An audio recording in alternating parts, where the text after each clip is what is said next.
വിശേഷങ്ങൾ എല്ലാവർക്കും സുഖം തന്നെയെന്ന് വിശ്വസിക്കുന്നു. ഞങ്ങളിവിടെ സുഖമായിരിക്കുന്നു. അപ്പോൾ ഞാൻ ഇന്ന് വന്നിരിക്കുന്നത് നമ്മുടെ കുട്ടികളുടെ പ്രിയപ്പെട്ട ഒരു റെസിപ്പി ആയിട്ടാണ്, അതായത് അവരുടെ സ്വന്തം ചോക്ലേറ്റ് പാൻ കേക്ക്.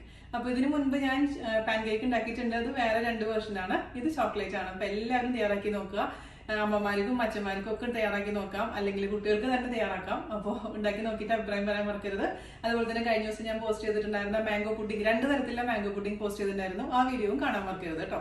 അപ്പോൾ ഒട്ടും താമസിച്ചിട്ട് നമുക്ക് എങ്ങനെയാണ് രുചികരമായ ചോക്ലേറ്റ് പാൻ കേക്ക് തയ്യാറാക്കാം എന്ന് നോക്കിയിട്ട് വരാം. ഓക്കെ, അപ്പോൾ നമുക്ക് കുട്ടികളുടെ പ്രിയപ്പെട്ട ചോക്ലേറ്റ് പാൻ കേക്ക് തയ്യാറാക്കാൻ തുടങ്ങാം. ഞാനിവിടെ മുട്ട ഉപയോഗിക്കുന്നില്ല. മുട്ടയ്ക്ക് പകരമായിട്ട് ബട്ടർ മിൽക്ക്, അതായത് മോരാണ്. നമ്മൾ തൈര് വെള്ളം ഒഴിക്കാണ്ട് അടിച്ചെടുത്തതാണ്. അതേസമയം നിങ്ങൾക്ക് തൈര് താല്പര്യം ഇല്ലെങ്കിൽ അതിന് പകരമായിട്ട് പാൽ ഉപയോഗിക്കാം കേട്ടോ. പിന്നെ അതുപോലെ തന്നെ ഞാൻ ഇവിടെ എടുത്തിരിക്കുന്ന കൊക്കോ പൗഡർ ആണ്. അപ്പോൾ നിങ്ങളുടെ അടുത്ത് കൊക്കോ പൗഡർ ഇല്ലെങ്കിൽ അതിന് പകരമായിട്ട് നമുക്ക് ന്യൂട്ടെല്ല ഉപയോഗിക്കാം.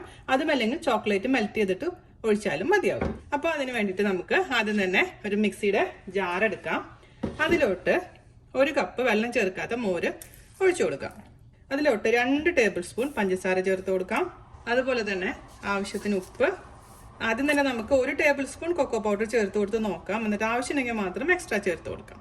പിന്നെ ഞാനിവിടെ ചേർത്ത് കൊടുക്കുന്നത് മെൽറ്റ് ചെയ്ത് വെച്ചിരിക്കുന്ന ബട്ടറാണ്, 2 ടേബിൾ സ്പൂൺ. ബട്ടർ താല്പര്യം ഇല്ലെങ്കിൽ അതിന് പകരമായിട്ട് ഏത് ഓയിൽ വേണമെങ്കിലും ഉപയോഗിക്കാം. പിന്നെ ഒഴിച്ചു കൊടുക്കേണ്ടത് ബേക്കിംഗ് പൗഡർ ആണ്, 2 ടീസ്പൂൺ.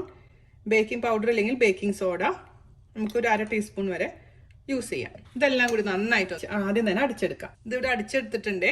അതിലോട്ട് നമുക്ക് 1 കപ്പ് മൈദ ചേർത്ത് കൊടുക്കാം. മൈദ അല്ലെങ്കിൽ ആട്ട വെച്ചിട്ട് നമുക്ക് ചെയ്യാം.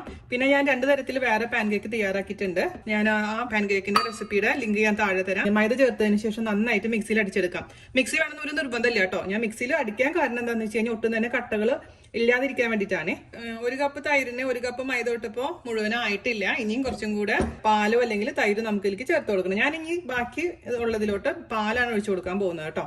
നമ്മൾക്കൊരു 1/4 കപ്പ് പാൽ ഒഴിച്ചു കൊടുക്കാം. എന്നിട്ട് വീണ്ടും ഒന്ന് അടിച്ചു നോക്കാം. ഇതാ ഞാനിവിടെ അടിച്ചെടുത്തിട്ടുണ്ട് കേട്ടോ. അപ്പൊ എനിക്ക് മൊത്തത്തില് ഞാൻ വീണ്ടും ഒരു 1/4 കപ്പും കൂടെ പാൽ ഒഴിച്ച് കൊടുത്തിട്ടുണ്ട്. അപ്പൊ മൊത്തത്തിൽ എനിക്ക് 1 കപ്പ് മോരും അതുപോലെ തന്നെ 1/2 കപ്പ് പാലുമാണ് ഇതിലേക്ക് വേണ്ടി വന്നിരിക്കുന്നത് കേട്ടോ. ഇതിന്റെ കൺസിസ്റ്റൻസി ഞാൻ നിങ്ങൾക്കൊന്ന് കാണിച്ചു തരാം. പോറിംഗ് കൺസിസ്റ്റൻസിയാണ്.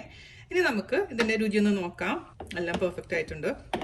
ഇനി നമുക്ക് പാൻ കേക്ക് ഉണ്ടാക്കാൻ തുടങ്ങാം. അപ്പോൾ ഇത് നമുക്കൊരു ഇതേപോലത്തെ ഒരു ഗ്ലാസിന്റെ ജാറിലോട്ട് ഒഴിക്കാൻ കേട്ടോ. അത് നിർബന്ധമൊന്നുമില്ല കേട്ടോ, എങ്ങനെയാണെങ്കിലും ഒഴിച്ചാൽ മതി. ഞാനിത് ഇങ്ങനെ ചെയ്യുമ്പോൾ കുറച്ചും കൂടി എളുപ്പമാണ് നമുക്ക് അതിലോട്ട് ഒഴിച്ചു കൊടുക്കാൻ, അതുകൊണ്ടാണ്. ഇനി നമുക്ക് പാൻ കേക്ക് ഉണ്ടാക്കാൻ വേണ്ടിയിട്ട് പാൻ അടുപ്പത്ത് വെക്കാം.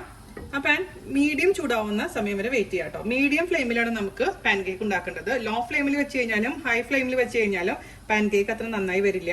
പിന്നെ അത് നോൺ സ്റ്റിക്ക് ആയതുകൊണ്ട് ഞാനിതിൽ ബട്ടറൊന്നും സ്പ്രെഡ് ചെയ്യുന്നില്ല. അതേസമയം നിങ്ങളുടെ നോൺ സ്റ്റിക്ക് പാത്രം ഇല്ലാന്നുണ്ടെങ്കിൽ ഒരല്പം ബട്ടറോ ഓയിലോ ഒന്ന് സ്പ്രെഡ് ചെയ്ത് കൊടുക്കാം, മറക്കരുത് കേട്ടോ. അപ്പൊ നമ്മുടെ പാൻ ചൂടായിട്ടുണ്ട്. നമുക്ക് അതിലോട്ട് ഒഴിച്ചു കൊടുക്കാം.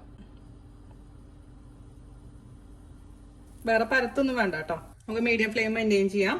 എന്നിട്ട് ചെറിയ ഹോൾസ് സൈഡിൽ വരുന്ന സമയത്ത് നമുക്ക് തിരിച്ചിടാം കേട്ടോ.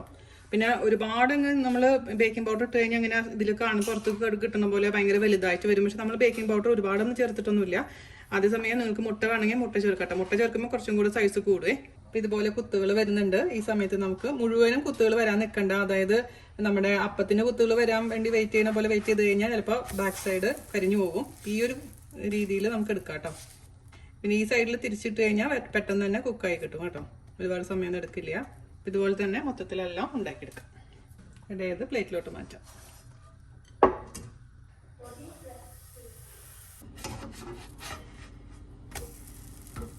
എടുക്കാം. അപ്പൊ ഞാൻ ഫോട്ടോയിലെടുത്ത് കൊണ്ടുവന്നിട്ടുണ്ട് കേട്ടോ. അതിന്റെ മേലെ കൂടെ ഞാൻ മേപ്പിൾ സിറപ്പാണ് ഒഴിച്ചിരിക്കുന്നത്. മേപ്പിൾ സിറപ്പ് ഇല്ലാന്നുണ്ടെങ്കിൽ ചോക്ലേറ്റ് സിറപ്പ് ഉപയോഗിക്കാം. അതല്ലാന്നുണ്ടെങ്കിൽ വിപ്ഡ് ക്രീം ഉപയോഗിച്ച് അതിന്റെ മേലെ വെച്ചിട്ടും കഴിക്കാം. അപ്പോൾ നിങ്ങളുടെ കുട്ടികൾക്ക് എന്താണ് ഇഷ്ടം അതനുസരിച്ച് സെർവ് ചെയ്യാം. പിന്നെ ഭംഗിക്ക് വേണ്ടിയിട്ട് മാംഗോവും സ്ട്രോബെറിയും വെച്ചു എന്ന് മാത്രമുള്ള ഫോട്ടോ എടുക്കാനുള്ള പർപ്പസിന് മാത്രം കേട്ടോ. അപ്പോൾ എല്ലാവരും ഉണ്ടാക്കി നോക്കിയതിന് ശേഷം അഭിപ്രായം പറയാനും വീഡിയോ ഷെയർ ചെയ്യാനും മറക്കില്ല എന്ന് വിശ്വസിക്കുന്നു. അപ്പോൾ അടുത്ത അടിപൊളിയായിട്ടുള്ള റെസിപ്പി ആയിട്ട് വരുന്നവരെ നന്ദി, നമസ്കാരം. താങ്ക്